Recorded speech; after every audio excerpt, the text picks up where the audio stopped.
I'm Liv. Welcome back to my channel Endless Pages and welcome to today's video, which is my January TBR featuring the Criminal Minds reading game.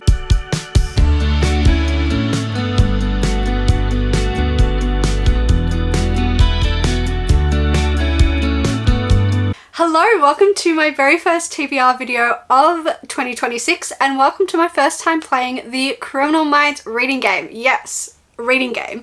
So I've always wanted a reading game. I've always been trying to come up with ideas, but every time I had like a semi-cool idea, I'd look it up. Someone's been there, done that, because everyone's just so much more creative than me and quicker moving than me. So I've been trying to think about for quite a while what a reading game that I would like to enjoy and that looks like me would look like, and then I came up with this idea. Criminal Minds is without a doubt my favourite show ever. I think always will be, and I can't believe I'm about to admit this on the internet, but I am constantly watching it on a loop. As soon as I finish season 14, not counting the new Evolution spin-off, I don't really watch that, I go right back to the start and start again. So this is something that I'm quite passionate about. So I thought it would be the perfect reading game because yeah, I'm constantly watching it, I'm constantly talking about it, I'm constantly thinking about it, so why not make it into a reading game? Criminal Minds is my comfort show, I'll admit that, and I think that that's maybe one of the most psychotic choices I could make or anyone could make for a comfort show, because this show is just like the complete opposite of comforting. It is horrifying and terrifying and yeah, traumatizing would be the perfect word to describe this show. So it is a bit of a strange pick for a comfort show, but it really is. I love the show so much. So don't worry, you don't really need to know anything about Criminal Minds to watch my TBR game. It just works like a normal board TBR game like any other. So there's nothing that unique about it that you need to have go and watch all 14 seasons to understand what I'm talking about. But to give you a quick explanation about what the show is. So we follow a group of people that work for the FBI in a department called the Behavioral Analysis Unit. This is a real unit in the real world FBI, except they are like pen pushers office people. This is like your typical cop show FBI, hot people carrying guns kind of vibe. But basically, yeah, the Behavioral Analysis Unit are profilers. So they use psychology and profiling to catch killers. This is your typical solve a crime in 45-minute kind of show. And some villains and unsubs do go over a couple of episodes, like some shows where a storyline will continue over an episode. But these are normal, like your typical start a crime, finish a crime, catch the killer in 45-minute kind of show. And our behavioural analysis unit, why they do sometimes shift over the seasons, there's quite a few cast members that come in and out. They're basically a found family-esque kind of group where as you watch them solve crimes, you bond with them and watch them deal with their day-to-day drama in their lives as well, which sometimes seeps into their jobs, which is typical of this kind of show. Yeah, but basically we watch them solve a bunch of different crimes, murderers, assaulters, let's just say, to keep this PG, kidnappers, yeah, you're crazy, weird and wonderful. And sometimes some of the episodes are based off actual serial killers from real life. So to simplify what I just said, BAU, profilers, catch an unsub, which is the unknown subject, killer, and that's your show. And each episode we usually follow a different unsub. So that's a super quick summary of the show. Here's our board. She's not really, she's imperfect, she's really uneven, doesn't quite make it like match up in a lot of the places, but if it's a reflection of me, it's not going to be perfect. So yeah, I'm quite happy with how it turned out. Yeah, she's just basically a Monopoly board turned into the Criminal Minds reading game. We're just going to roll a 6-sided dice and we're going to make our way around the board until we get back to the starting point, and that's how we're basically going to play the game. We're just going to move our way around the board every month. After we've done our episode prompt, it is time to make our way around this board. So we're just going to roll a 6-sided dice and we are going to roll our way around the board. We're going to finish off back on the square that we started on, and we're going to move around the board in this direction. It doesn't particularly matter whether I go this way or the other way. For now, we'll start going around this way, around the board. If I want to change it up later, I'll change it up. Two other things to mention. So one kind of rule is that if the previous month's TBR doesn't count in this first round, because I've never played the game before, but let's say in February, if I do not complete January's TBR, then the first 2 rolls I do don't count towards the progress I make making my way through the board. So just to make that a little bit clearer, I'm going to roll not once but twice and get 2 different prompts from this board, and then I'm going to take my character and go back to the start of the game and then start making progress around the board. It's not super strict in that every book I pick when I film my TBR video must be the books that I read that month. If I want to swap out a book that still matches the prompt that I pulled, that's totally fine, and as long as I read whatever I end up picking, that counts as a completion for the month. So let's take a closer look at the board. So you'll notice there's 3 kind of different places on the board. We have characters' names that are in black.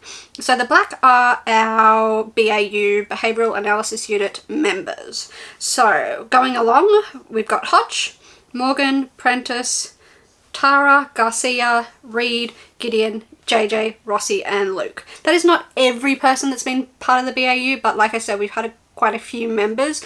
So these are kind of the most significant members and some of the most reoccurring members of the team. You'll also notice we have red tiles on this board. So starting from here, we have Frank, the Replicator, the Reaper, Cat and Mr. Scratch. These are some of the most significant unsubs / unverified subjects throughout the 14 seasons of the original show. So these are some of the most impactful and some of my favourite killers unsubs that appear in the show.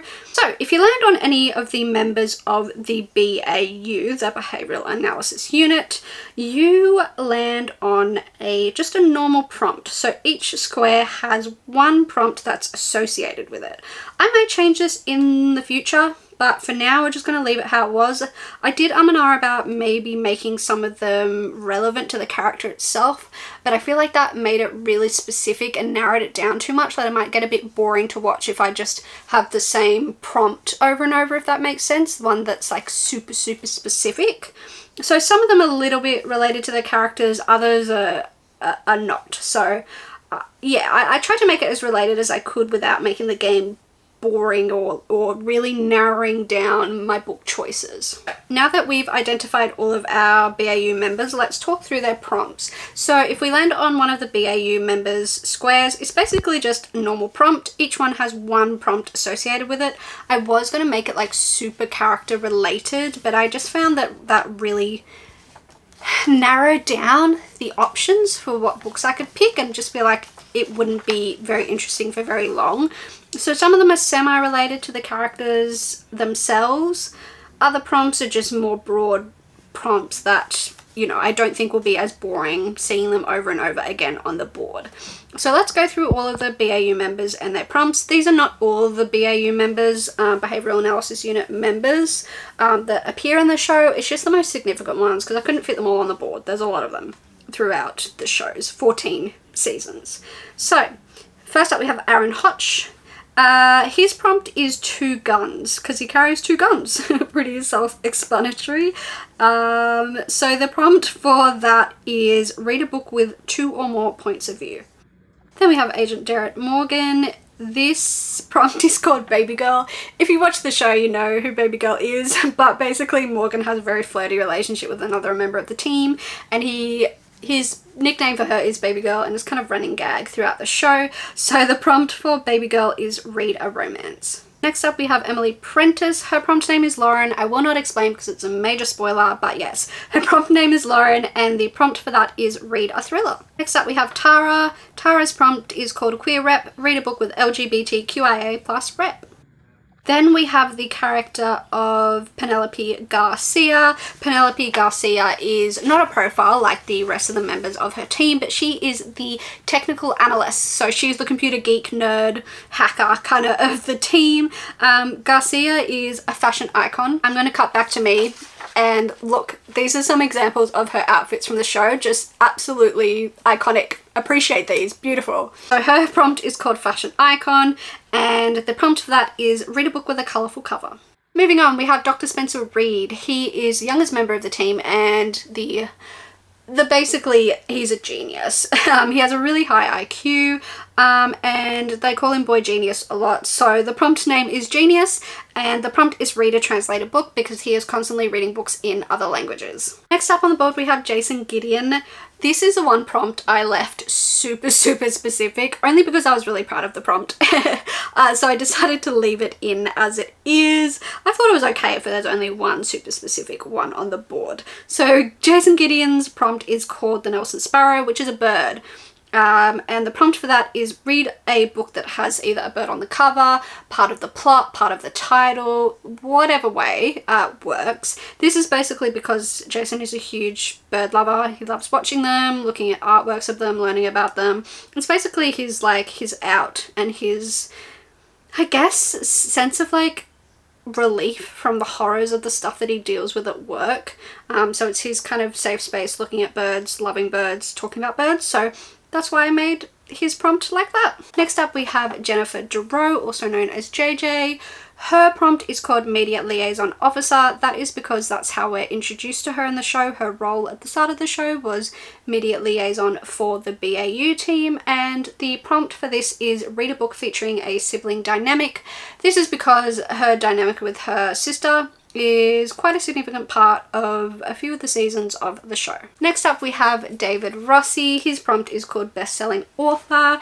This is because he is a best-selling author in the show. He writes non-fiction crime books about some of the serial killers he's come up against, and the prompt for that is read a non-fiction book. Last up we have Luke Alves. His prompt is titled Roxy. That's the name of his best friend, his dog, and the prompt for that is read a book with an animal on the cover, in the title, or as part of the story. You may have noticed we skipped over a black tile before when we were talking about the characters, so let's go back to it. This is the profile.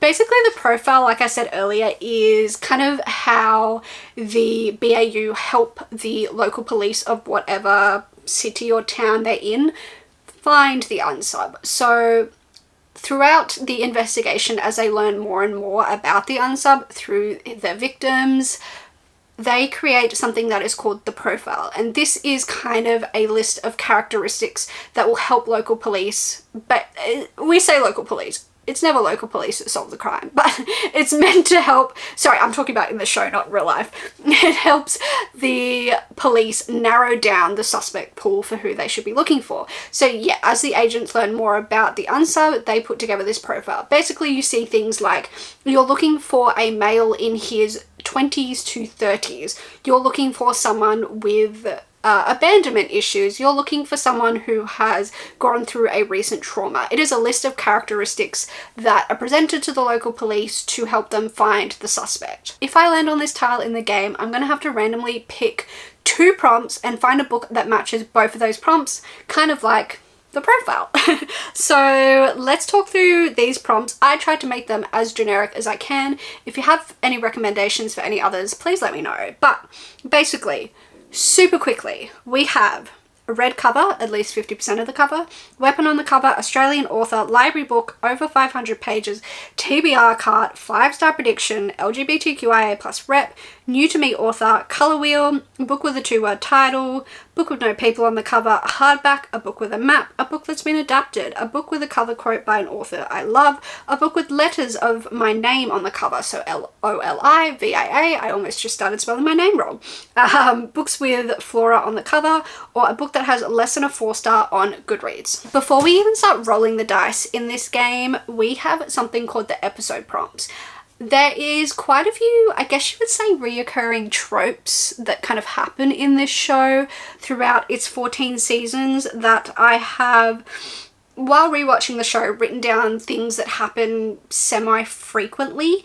And at the start of every game, I am going to scrunch these up so I can't see which one's which. We're going to put them in a jar and we're going to pick one out, and we're going to keep picking one out until we pick one that matches up with something that happened in the last episode that I watched. Doing this randomly is so that I'm not picking out prompts that I want to get, to be honest, so it's nice and fair and even. Let's talk through these episode tropes and the prompts. The prompts are not always directly connected to the trope. I tried, but again, I don't want to narrow down what I can do in this game too much. So let's get started.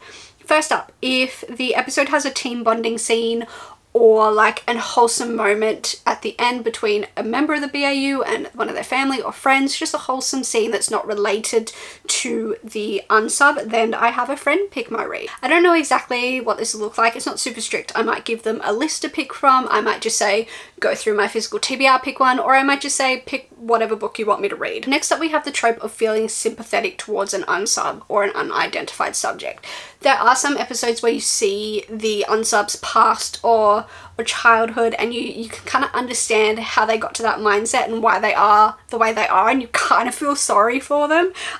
So the prompt associated with this is read a graphic novel or a manga. The reasoning behind this is it's probably a rough episode if you feel sympathetic towards the unsub, so nice, quick, easy read. Next prompt is episode features an unsub that is not caught. So this could be that maybe they're just not caught in this episode and they appear again in the future and are caught, or it could be that they are never caught and that's it. So the prompt for this is read a book that I've started this year and soft DNF'd or put down, or read a book that I've started this year and just forgot to continue on with. Next trope is killer takes a trophy. This is pretty self-explanatory. Sometimes the unsubs take something off the victim. For example, there's an episode where they take wedding rings, for example, from all of their victims. So if our unsub takes a trophy, I need to continue on with the series. The next one's not really a trope, but I just thought it'd be fun to add in. So if the last episode I watched was a favorite episode, read a fantasy because it's my favorite genre. Next trope is the episode heavily features children, so that's either as the unsub or as the victims. I need to read a middle grade. Next up, we have the trope a team member goes through something traumatic. This happens to every single team member on this team at some point. That's not a spoiler, it's a warning. It always happens. Some team members more than others, I will say. So if this happens, I get one free roll. So I have one roll where I don't have to pick a book for wherever I land. If I land on a punishment doesn't matter. I just land where I land and I don't have to add a book to the TBR. It doesn't have to be the first roll I do.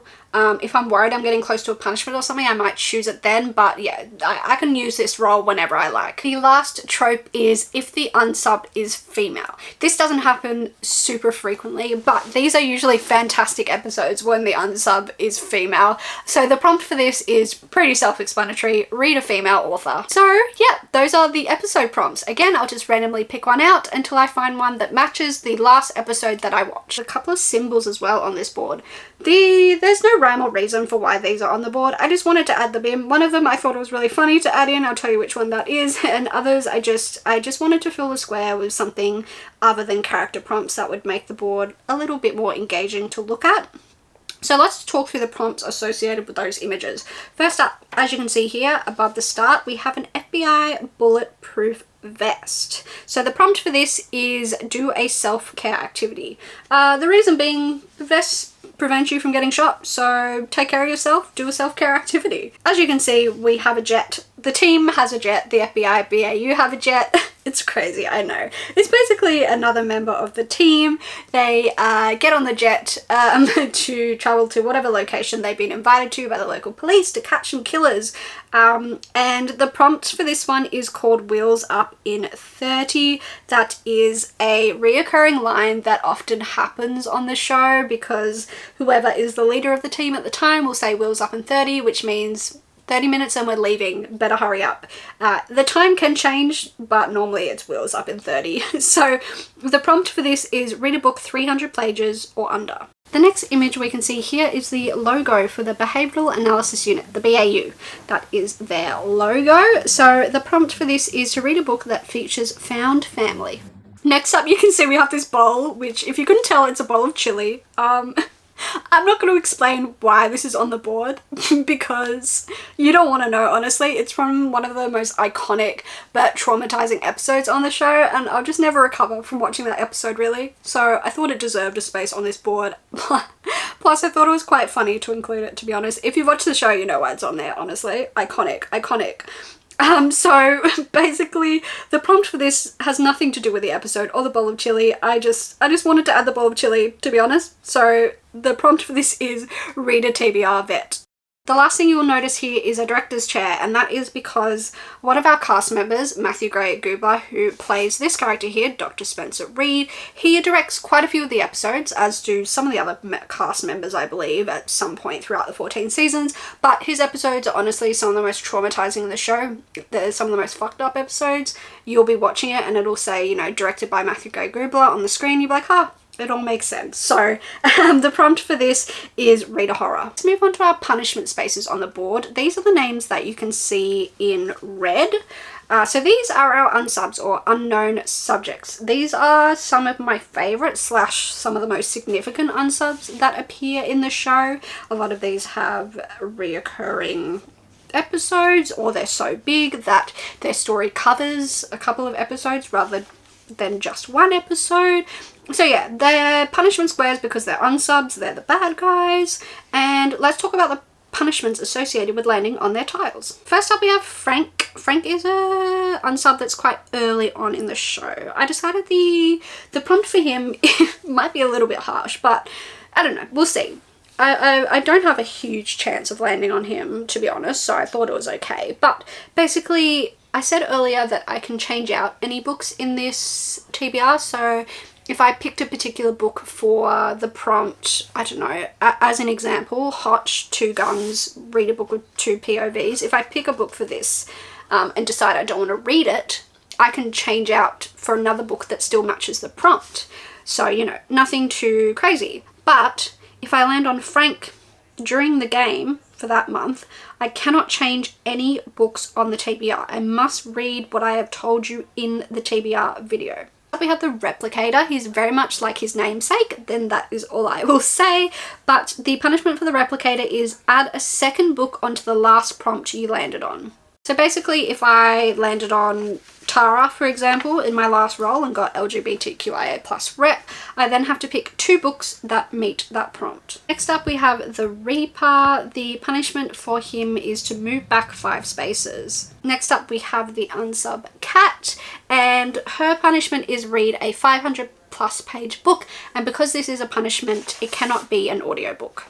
Our last unsub is Mr. Scratch. Mr. Scratch is this unsub that is terrifying. He's one of my favorites. He kind of makes you see things that aren't really there, and that's all I'll say about that without explaining. So basically, if I land on him, I have to change the direction that I'm going. So like I said earlier, we're starting here and we're going round this way. If I land on him, my next roll has to take me backwards before I can start moving forwards again. So basically it'll add on an extra, you know, book or maybe even more books onto my TBR.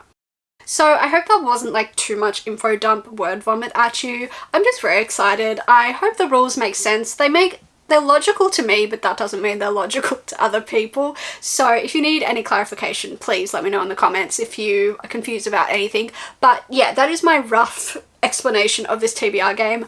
Like I said, this is such a work in progress and I am so open to feedback. I'm so open to change as the game goes. It's not a super strict game, it's just me playing it, so I can change the rules, make up the rules as I go. I don't really care. It's just something fun to help me pick my TBR for the month because I never know what to put on my TBR, so I feel like this will really help me out. So that is my explanation of the Criminal Minds reading game. How exciting! Now that I have explained it all to you, probably very poorly, let's start to actually play the game for the very first time and talk to you about my January TBR. Before we get into the roles and the books, I have probably lost so many people by this point. I can't imagine how long this video is and I just feel like I've been word vomiting at you guys. So we're not going to give super detailed synopses of these books. We're going to go through rapid fire and get this video done. Welcome to the first round of the Criminal Minds reading game. I'm very, very excited. Let's just jump into this and start rolling. So, like we said before, this is our starting point. It doesn't really matter what direction you go, like I don't have a strict rule, but I'm thinking we're going to go this way. So down there, up, round, and back down. I don't know why, my brain just kind of wants me to go this way. In the future, we can change up directions, go the other way. Doesn't really matter. Like I said, this is not a super strict reading game anyway. Like I also said before, here are our episode prompts. We're just going to pick them out randomly until we find a prompt that matches what happened in the previous episode that I just watched, and the last episode I watched this time round was season 10 episode 9 Fate. let's pick them out until we find one that matches. Okay, our first prompt, oh, she's a big one. Alright, let's see if we can focus. There we go. So our first one is the episode heavily features children, either as the unsub or the victims. This episode does have a big children's moment at the end, but that's not till the final kind of scene. So I wouldn't say that that's like a major part of the episode, so I'm not going to count that. Let's go to the next prompt. Oh, bang on the money. The unsub is a female. First episode trope / prompt I got was the unsub is a female, which was correct. The last episode I watched, the unsub was female. So we're going to go reread Six of Crows by Leigh Bardugo. I started rereading this a couple of months ago, got to page 138. I was just in the mood to reread. This is one of my favourite duologies of all time, so I want to reread this and finish my reread in January. Alright, let's do our first roll. Got a 4. 1, 2, 3, 4, and we landed on Prentice. First roll of the game ever. We rolled a 4 and landed on the BAU team member Prentice, her prompt being read a thriller. For that, I'm going with The Long Night by Kristen White. I've read 2 of his previous books. Love them so much. They're thrillers. This is his first horror, and I believe we follow a mother and a daughter, and it's set across one night into the morning, one continuous kind of story, and I'm very, very, very excited to read this. As soon as I heard this was coming out, I put my name down at the library, and I hope that this is going to be fast-paced and terrifying. Roll number 2. Got a 3. 1, 2, 3, and landed on Tara. Roll number 2, I rolled a 3, landed on our BAU member Tara, and her prompt is LGBTQIA plus rep. For that, I'm going with the manga Banana Fish. This is by Akemi Yoshida.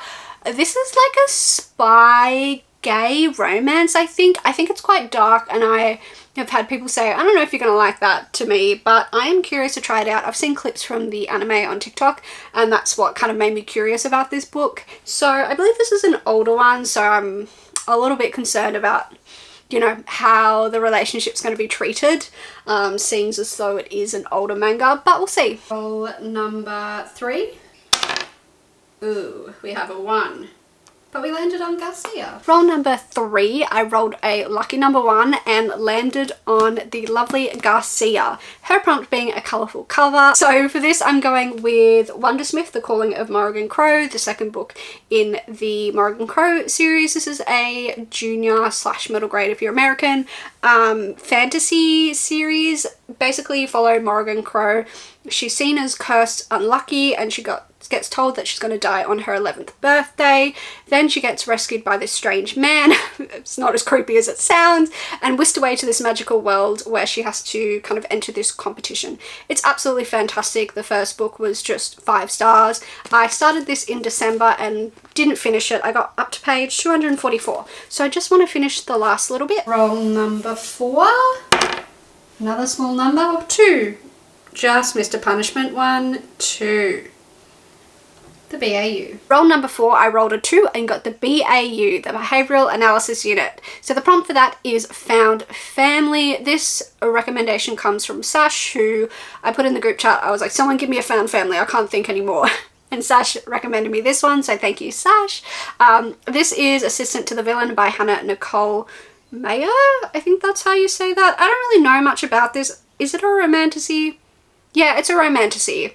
I'm not a huge romantasy girly, but there's a couple that I do like, so I might like it. I don't really know much about this book, and I'm kind of happy to just go in blind, so I'm gonna go in blind. So we are already at roll number 5, and we're not quite through much of the board, but that's alright. Okay, damn it, we rolled a 1 and we landed on our very first punishment for the Criminal Minds reading game. We landed on the Reaper. Again, if you remember, the reds are unsubs, which means we have a punishment. Okay, roll number 5, we got the Reaper. So the punishment for that is to move back 5 spaces, which is great. This game is going so well so far. But at least we're getting to explore some of what the board can do. So we're going to move back 5 spaces. 1, 2, 3, 4, 5. Oh, that's exciting though. We land on our very first time playing the profile. Although it was from a punishment, it is quite exciting that we got the profile on the very first round of this game. I think that's really fun. So let's pick 2 generic prompts from the pile here, and we will find a book that matches those 2 prompts. First prompt, we've got title beginning with the, easy peasy, and to go with that we have Shelf Destruct. Ooh, okay, let's have a look. Roll number 5, I rolled a 1, landed on the unsub punishment square, the Reaper, and had to move back 5 spaces, which popped me on the profile prompt. So I picked 2 randomly from the pile. We got 2 prompts. We got title beginning with the, and then we got Shelf Destruct. The book I picked for that is The Left-Handed Booksellers of London by Garth Nix. This is an Australian fantasy writer set in like 1980s, sorry. And it's about a girl that works with a guy called Merlin, who is a member of this business that are tasked with policing the old world and the magic, and when that kind of leaks into the new world. So our main character works with Merlin to track down her missing father, and Merlin is trying to figure out who killed his mother, and their quests kind of overlap, and that's the basic premise of this book. Let's go for roll number 6. This is going to be a big TBR, I think. 5, finally a big number. 1, 2, 3, 4, 5. Oh shit. But I guess I am just going to have to go back again. This did not happen in any of my testing of this game. I played a couple of rounds to see if it worked, and this didn't happen. But I have to abide by the punishment. So let's take 5 spaces back again. 1, 2, 3, 4, 5. And do the profile prompt again. Let's pick another 2 generic prompts for the profile prompt yet again. Oh great. Our first one is over 500 pages. Fantastic. And our second one is, it's got to be off the physical TBR. Next up I rolled a 5, ended up back on the punishment square, the Reaper, and then ended up back on the profile as I moved back 5 spaces, which is the Reaper's punishment. So then for our 2 prompts, our random prompts for the profile was a book off the physical TBR and a book that is over 500 pages. For that I picked A Psalm of Storm and Silence by Rose A. Brown. This is a sequel to A Song of Wraith and Ruin. This is a West African inspired enemies to lovers fantasy. Okay, roll number 7. We're hoping for anything other than 5. Oh, okay. I can work with that. 1, 2, 3. And we've landed on another punishment. Roll number 7, I rolled a 3 and ended up on the punishment tile, the replicator. So the prompt for that is to add a second book to the last TBR prompt you pulled, which was physical TBR, 500 page plus book. For that I'm going to reread From Blood and Ash or Blood and Ash? I don't know, Blood and Ash. This one, which is a reread for me by Jennifer L. Armentrout. I do have this physically, I have no idea where I put it, but I've been wanting to continue on with the world. I read the first 3 books and then never continued on. There's like 10, 11 books now, so I want to reread this. It's a romantasy. I know I just said I don't really like romantasy. This is one of the very few that I had a good time with. Praying for anything other than a 2. Let's do roll number 8 at this point. Oh my god, thank god. Okay, we have 1, 2, 3, 4, 5, and we've landed on another punishment. Cat. Roll number 8. I rolled a 5 and we landed on the unsub / punishment tile, Cat. Her prompt is read a 500 plus page book, and again, because it's a punishment, it cannot be an audio, so for that we are going with Hollowpox, The Hunt for Morrigan Crow. This is the 3rd book in the Morrigan Crow series that I talked about earlier. I'm so keen to like fly through this series. I'm just loving it so much that I want to continue on straight away, and I read the first book in like November, so this is going to be maybe, okay, not the fastest, but quite close to the fastest I've ever read a whole series like together. Definitely in recent times. I just don't finish series and don't continue on with series, so it should show you how much I'm loving this series. Roll number 9. 4. 1, 2, 3, 4. What are the chances I've landed on another punishment, Mr. Scratch? And like I said earlier, the closest thing I could kind of think to make a prompt that was similar to this unsub was that we kind of lose track of where we are on the path, and we think that this is the correct direction. So for one roll, we're just going to roll backwards, and then the next roll we will continue back on the correct path. And yeah, so let's do that. Let's roll.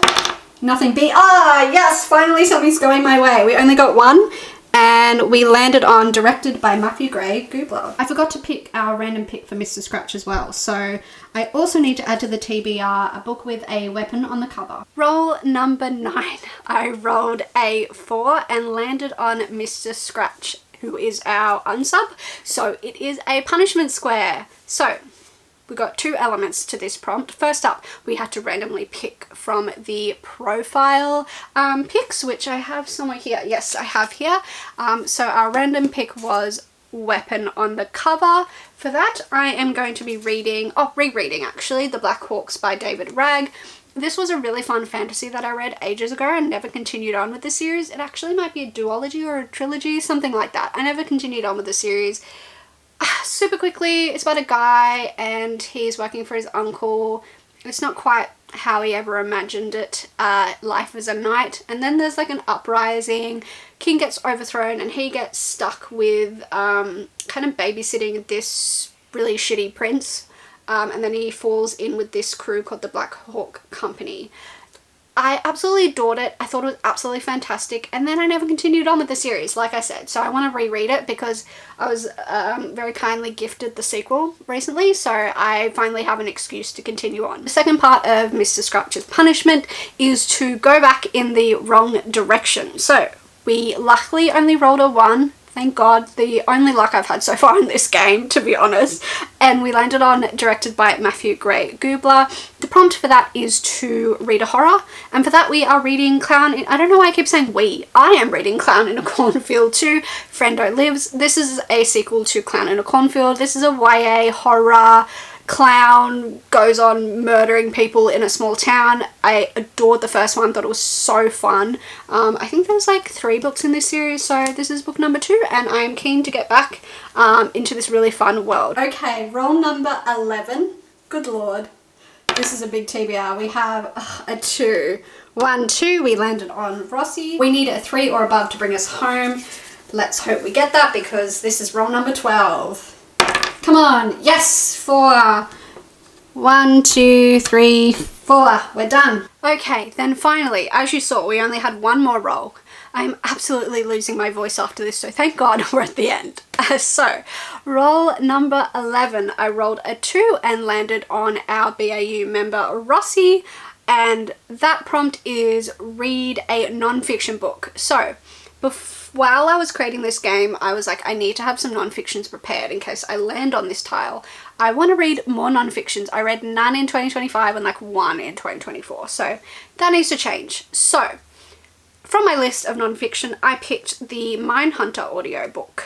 So this is what inspired the Mindhunter TV show, which is one of Netflix's greatest shows ever, gone too soon.